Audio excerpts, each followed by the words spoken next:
Hi hello నమస్తే, నేను మీ Eshwari. Welcome to Eshu cooking and blogs. ఈరోజు మన వీడియోలో ఉదయాన్నే చాలా హెల్తీగా మనం బ్రేక్ఫాస్ట్ అప్పుడప్పుడు చేసుకోవాలండి. ఇలా ఎప్పుడు నార్మల్ ఇడ్లీ కాకుండా, ఈవెన్ రవ్వ ఇడ్లీ కాకుండా ఇలా మిల్లెట్స్ తోటి రకరకాలుగా మన వంటింట్లో ఈజీగా చేసేయొచ్చండి ఇడ్లీలు. రకరకాల ఇడ్లీలు విత్ చట్నీ ఆర్ కారపొళ్ళు, దేంతో అయినా సరే ఇలా మనం గనక రుచిగా ఆరోగ్యంగా ఇడ్లీలు మనం చేసి పెట్టామంటే పిల్లలు అండ్ ఈవెన్ పెద్దలు, ఈవెన్ ఎవరైనా సరే హెల్తీగా ఉండొచ్చు. సో మనం అటువంటప్పుడు మన వంటింట్లో రకరకాలుగా మిల్లెట్స్ దొరుకుతున్నాయి కదా, మనం అలాంటి వాటిలోనే కొర్రల ఇడ్లీ, ఫాక్స్టైల్ మిల్లెట్ ఇడ్లీ, మనం దాన్ని ఎలా రెడీ చేసేసుకుందామో చూసేద్దామా మరి. సో వీడియోలోకి వెళ్ళిపోదాం. ఫస్ట్ ఒక మిక్సింగ్ బౌల్ తీసేసుకొని మినప్పప్పు అండి, నేను ఇటువంటి మినప్పప్పే వాడతాను, పొట్టు మినపప్పే వాడతాను. మీ దగ్గర నార్మల్ అవి ఎండు మినపప్పు ఉన్న అవి కూడా తీసుకోవచ్చు. 1 కప్పు యాడ్ చేసుకోండి. యాడ్ చేసుకొని వాటర్ యాడ్ చేసేసుకొని ఈ విధంగా 2 టైమ్స్ వాష్ చేసేసుకొని మళ్ళీ వాటర్ యాడ్ చేసేసుకొని దీన్ని మనం 4 to 6 అవర్స్ నానబెట్టుకోవాలండి. ముందు రోజే నానబెట్టుకున్నామంటే నెక్స్ట్ డేకి మనకి ఇడ్లీకి రెడీ అవుతుంది. దీన్ని మనం పక్కన పెట్టేసుకుందాం. మనం ఇంకొక మిక్సింగ్ బౌల్ తీసేసుకొని కొర్రలండి, చూడండి కొర్ర బియ్యం, కొర్రలతో ఉప్మా, రకరకాల రెసిపీస్ చేసుకోవచ్చండి. అండ్ అదేవిధంగా ఇప్పుడు మనం 2 కప్పుల కొర్రలు తీసేసుకుంటున్నాము. అదేవిధంగా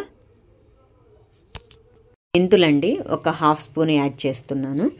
మళ్ళీ వాటర్ యాడ్ చేసేసుకొని వీటిని కూడా 2 టైమ్స్ వాష్ చేసేసుకొని మనము వాటర్ రిమూవ్ చేసేసుకొని మళ్ళీ వాటర్ యాడ్ చేసేసి 2 టైమ్స్ వాష్ చేసిన తర్వాత వీటిని కూడా 4 to 6 అవర్స్ సోక్ చేసుకోవాలండి. సోక్ చేసుకొని పక్కన పెట్టేసుకున్నామంటే తర్వాత మనం దీన్ని మిక్సీ పట్టేసుకోవచ్చు.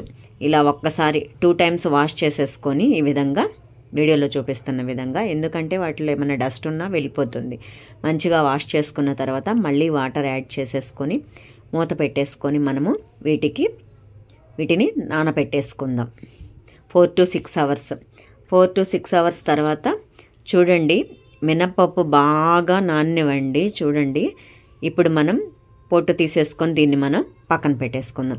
ఇప్పుడు కొర్రలు చూద్దాము.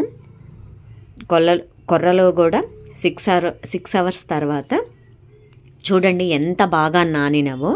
వీటిని కూడా మనం వాటర్ రిమూవ్ చేసేసి మనం మిక్సీ పట్టేసుకుందాం.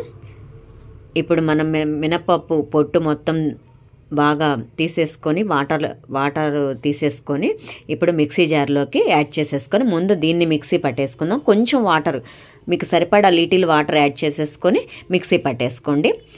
స్మూత్ బ్యాటర్ రెడీ అవ్వాలండి. స్మూత్గా మనము దీన్ని మిక్సీ పట్టేసుకోవాలి. ఇప్పుడు ఒక బౌల్ తీసుకొని ఆ బౌల్లోకి ఈ మిక్సీ పట్టిన మినప్పప్పు పేస్ట్ని యాడ్ చేసేసుకుందాము. దీన్ని మరి చూడండి ఎంత స్మూత్ పిండిగా ఉందో. ఇలా ఈ విధంగా పిండిని మనము మిక్సీ పట్టేసుకోవాలి. చూడండి ఎంత స్మూత్గా ఉందో. అండ్ అదేవిధంగా గుళ్ళు మినపప్పు కన్నా కూడా ఈ విధంగా పొట్టు మినపప్పు యూస్ చేసి చేయండి. టేస్ట్ కానీ ఆ టెక్స్చర్ కానీ అంత సూపర్గా ఉంటుంది. ఇప్పుడు మనం అదేవిధంగా కొర్రలు కూడా వాటర్ తీసేసుకొని అవి కూడా యాడ్ చేసేసుకొని ఒక 5 minutes సోక్ చేసి పక్కన పెట్టుకున్న పోహా కూడా యాడ్ చేసేసుకొని దాన్ని మనం స్మూత్ బ్యాటర్గా గ్రైండ్ చేసేసుకోవాలి. చూడండి బ్యాటర్ ఎంత స్మూత్గా ఉందో. కొర్రలు అండ్ పోహా మొత్తం యాడ్ చేసేసి మిక్సీ పట్టేసుకున్నాం కదా, దాన్ని కూడా ఇందాక మినప్పప్పు బ్యాటర్లో దీన్ని కూడా యాడ్ చేసేద్దాం. ఎందుకంటే 2 మొత్తం మిక్స్ చేసుకోవాలి కదా, మొత్తం యాడ్ చేసేసి మొత్తం ఈవెన్గా మిక్స్ చేసుకోవాలి. ఎందుకంటే ఈవెన్గా మొత్తం మిక్స్ చేసేసుకుంటే 2 మొత్తం కలిసి ఉంటాయి అన్నమాట. 2 కలిపి ఉంటే అప్పుడు మనం ఇడ్లీ వేసుకోవడానికి ఈజీగా ఉంటుంది. దీన్ని మూత పెట్టి ఓవర్ నైట్ రెస్ట్ ఇవ్వాలి. ఇప్పుడు చలికాలం కదా, అలాంటప్పుడు పర్మెంటెడ్ ఒక్కోసారి అవ్వదండి. సో అటువంటప్పుడు మనం కొంచెం సాల్ట్ వేసుకొని ఒక్కసారి కలుపుకొని మూత పెట్టేసుకున్నామంటే బాగా పర్మెంట్ అవుతుందండి. చూడండి ఎంత బాగా వచ్చిందో. దీన్ని ఒక్కసారి కలుపుకొని ఈ విధంగా దీన్ని మనం ఇడ్లీ వేసుకోవడానికి ఇంకో బౌల్లోకి కొంచెం బ్యాటర్ యాడ్ చేసేసుకుందామండి. మీకు సరిపడా, మీరు ఇడ్లీ వేసుకోవడానికి సరిపడా ఇడ్లీ బ్యాటర్ యాడ్ చేసేసుకోండి. యాడ్ చేసేసుకొని కొంచెం సాల్ట్, లిటిల్ సాల్ట్ యాడ్ చేసేసుకొని, సాల్ట్ కూడా యాడ్ చేసేసుకొని కలుపుకొని లైట్గా లిటిల్ వాటర్ యాడ్ చేయండి. ఎక్కువ అవసరం లేదు, ఎందుకంటే కొంచెం థిక్గా ఉంది కదా బ్యాటరు, అందుకని లైట్గా వాటర్ యాడ్ చేసేసుకొని ఈ విధంగా మీడియంగా కన్సిస్టెన్సీ వచ్చేంత వరకు ఈ విధంగా కలుపుకొని, ఇప్పుడు మనము ఇడ్లీ మేకర్ తీసేసుకొని దానిలో ఒక 2 గ్లాసుల వాటర్ యాడ్ చేసేసుకొని ఫ్రీ హీట్ చేసేసుకుందాం. ఈలోపు మనం ఇడ్లీలు వేసేసుకుందాం. ఈ విధంగా ఇడ్లీ ప్లేట్లు తీసుకొని కొంచెం ఆయిల్ గ్రీస్ చేసుకోండి, ఎందుకంటే మన ఇడ్లీ ప్లేట్లకి అంటుకోకుండా ఇడ్లీలు వస్తాయండి. సో అందుకే ఇలా ఆయిల్ గ్రీస్ చేసేసుకొని మనము బ్యాటర్ ఉంది కదా ఇడ్లీ బ్యాటరు, అది ఈ ఇడ్లీ ప్లేట్లలో ఈ విధంగా యాడ్ చేసేసుకొని, ఎక్కువ యాడ్ చేయకండి ఎందుకంటే పొంగుతాయి. ఈ విధంగా యాడ్ చేసేసుకొని ప్లేట్లు మీకు ఎన్ని కావాలన్నీ యాడ్ చేసేసుకొని పెట్టుకొని ఈ బ్యాటరు దీన్ని మనం ఇందాక ఫ్రీ హీట్ చేసుకున్నాం కదా ఇడ్లీ మేకర్లో పెట్టేసేయండి. ఈ విధంగా పెట్టేసి లిడ్ పెట్టేసుకొని 12 to 15 minutes హై ఫ్లేమ్లో కుక్ చేసుకోండి ఆవిరి మీద. ఈ విధంగా ఆఫ్టర్ 15 minutes తర్వాత మూత తీసి చూస్తే ఒకసారి చెక్ చేసుకోండి మన ఇడ్లీలు ఉడికినేవో లేవో చెక్ చేసుకొని తీసి పక్కన పెట్టేసుకొని వీటిని కొంచెం చల్లారనివ్వాలండి. చల్లారనిస్తే మనకి డిమోల్డ్ చేసుకున్నప్పుడు దానికి అంటుకోకుండా ఉంటుంది. చూడండి, డిమోల్డ్ చేస్తున్నానండి నేను ఇడ్లీ. చూడండి ఎంత బాగున్నాయో, సాఫ్ట్గా స్పంజీగా ఉంటాయండి, అంత బాగుంటాయి. టేస్ట్ కూడా మనం వేడిగా తిన్నామంటే చాలా సూపర్గా ఉంటాయి. నార్మల్ ఇడ్లీ కన్నా కూడా ఎంతో హెల్దీ అన్నమాట.